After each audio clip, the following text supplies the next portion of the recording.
Mesdames et messieurs, bonsoir. Bienvenue à cette session de l'information sur Planète Terre à Terre TV consacrée exclusivement à l'actualité environnementale.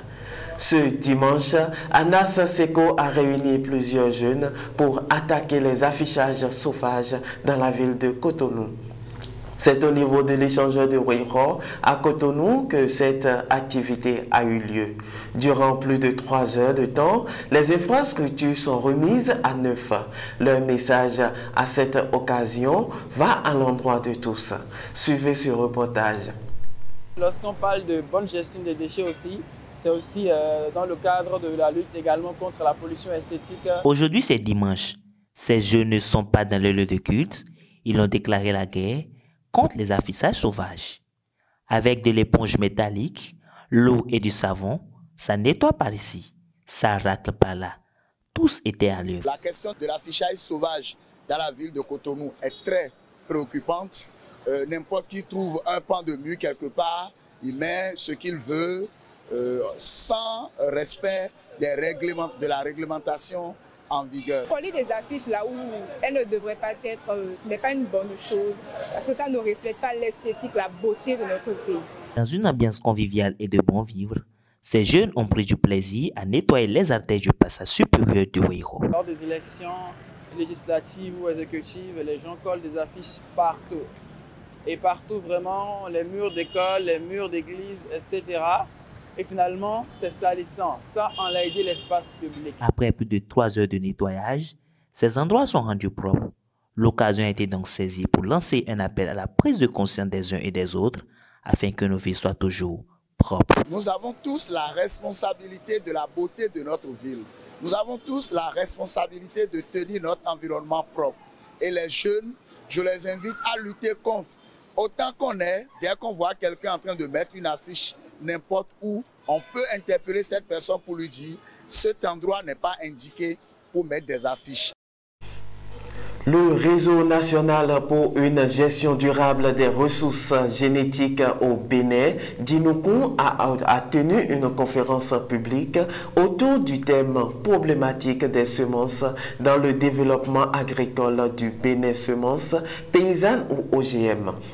Le dit réseau plaide pour la promotion par l'État béninois des semences paysannes et souhaite leur valorisation pour un développement agricole. Reportage. Les semences constituent un facteur principal du développement agricole. C'est-à-dire que vous ne pouvez pas imaginer concevoir le développement agricole en mettant de côté les semences. Dinoukou, le réseau national pour une gestion durable des ressources génétiques, tire sur la sonnette d'alarme. Avant, le manioc se vendait partout. Le soja ne se mangeait même pas. On cultivait le soja pour enrichir les terres. Aujourd'hui, le soja est devenu culture phare.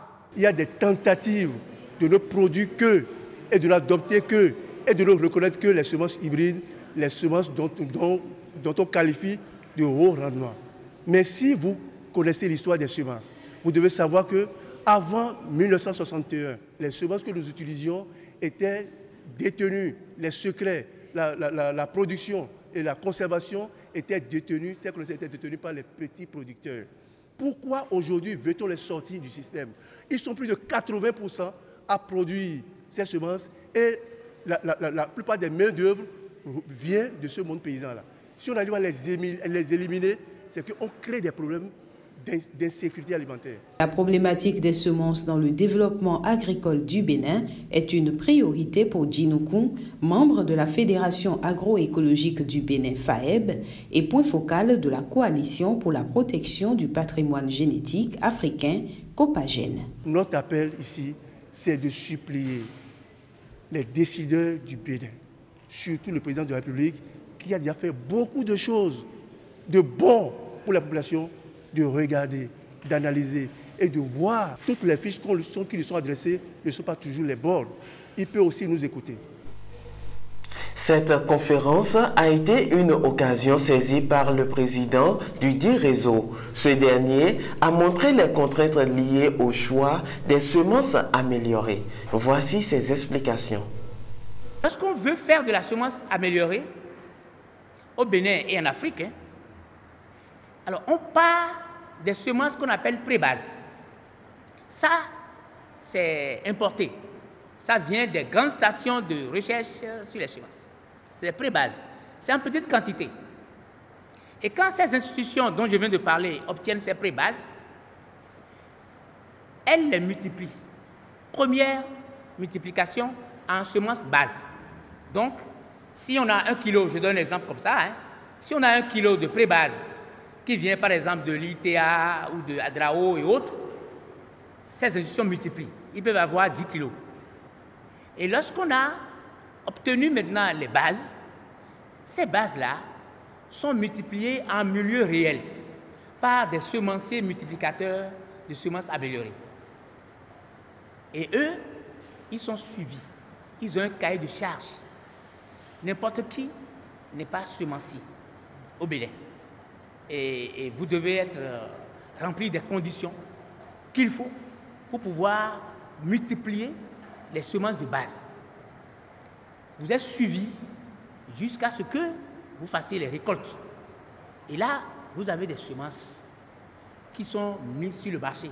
Les semences que vous voyez, qui sont vendues, passent par ce circuit-là. Mais retenons ceci. Il ne peut pas avoir une production, une bonne production de semences améliorées ou de semences certifiées sans un paquet technologique. Ce n'est pas possible. Lorsque vous avez la semence, vous avez d'un côté l'itinéraire technique. On va vous dire, pour 1 hectare, il faut telle quantité d'engrais chimiques de synthèse.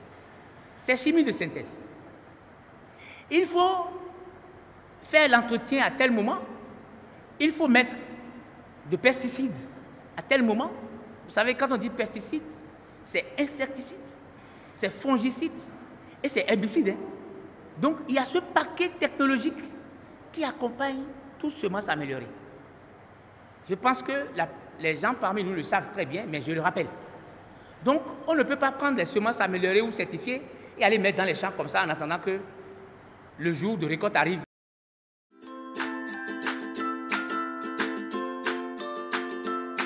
100% Terre » vous fait découvrir les merveilles de la nature pour le bien-être de la peau et des cheveux.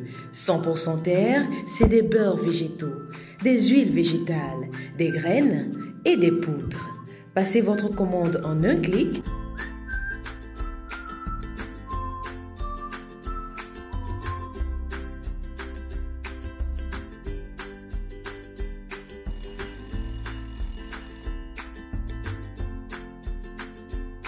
100% Terre, le bonheur est dans la nature. 100% Terre, un produit de Terre à Terre Bénin. » Dans le cadre de la célébration de la Journée mondiale de la Terre, l'association EAS a organisé ce vendredi une projection de film à Canal Olympia. La cible de jeunes enfants qui, comme des graines semées, vont germer pour un monde meilleur. Voici le reportage de Freddy Adjaroussi et Amos Zinsoulé. Nous sommes les étoilés, l'avenir de demain. Nous aimons la terre et nous devons la protéger. Attention, plantons des arbres, attention, évitons les sachets. Nous sommes des enfants, l'avenir de demain. Une activité de sensibilisation pour amener les enfants à réfléchir et à comprendre tous les enjeux qui touchent au changement climatique, à la protection de l'environnement. Et ce film a été très bien choisi parce que c'était un film qui mettait l'accent sur l'importance de planter des arbres dans nos milieux de vie.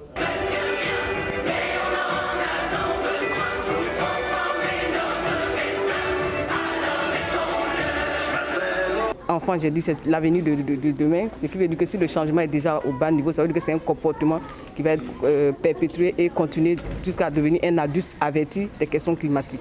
Donc on pense que les résultats commencent déjà, c'est des graines qu'on attend de s'aimer et on pense qu'on va récolter très bientôt ces résultats à l'avenir. Parce que qui dit que Si les enfants sont plus consciencieux, ils deviennent des adultes consciencieux et ils vont poser des actes qui vont protéger la planète et protéger l'environnement. Dans le film, il y avait une phrase qui m'a beaucoup touchée où on disait à tête que le plus important, ce n'est pas la graine, mais c'est ce qu'il y a dans la graine. Pour moi, j'estime que ce que nous avons fait aujourd'hui, c'est une graine que nous avons semée.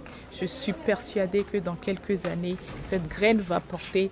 Comment est-ce qu'elle va porter? Elle va porter des fruits, elle va porter des fleurs, elle va porter des feuilles, elle va porter des tubercules. Enfin, je ne sais pas exactement ce que ça va porter, mais ce que je sais, c'est que quand on sème une graine, ça porte toujours quelque chose. Bravo!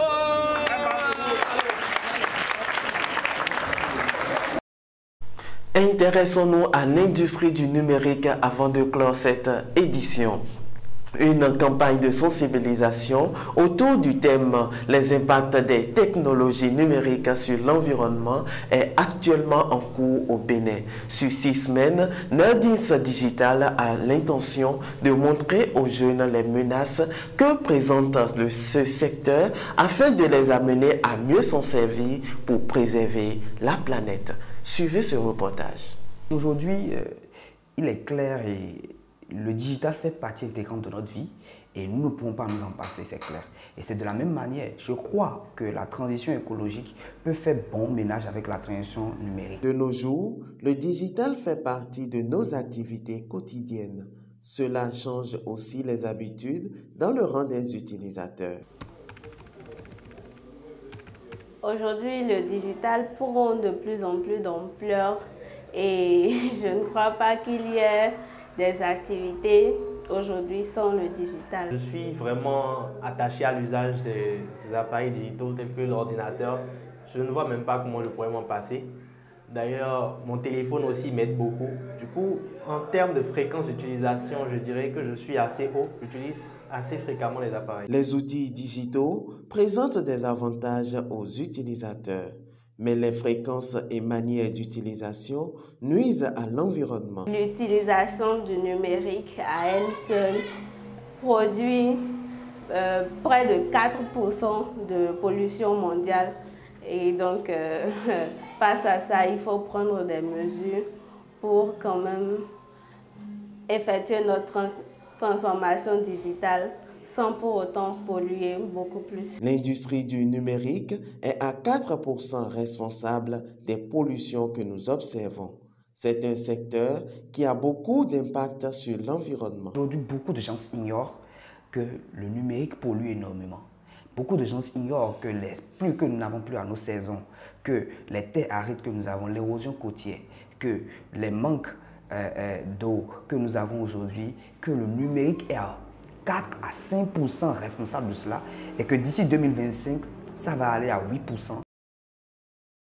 Ainsi s'achève cette session d'information exclusivement consacrée à l'actualité environnementale.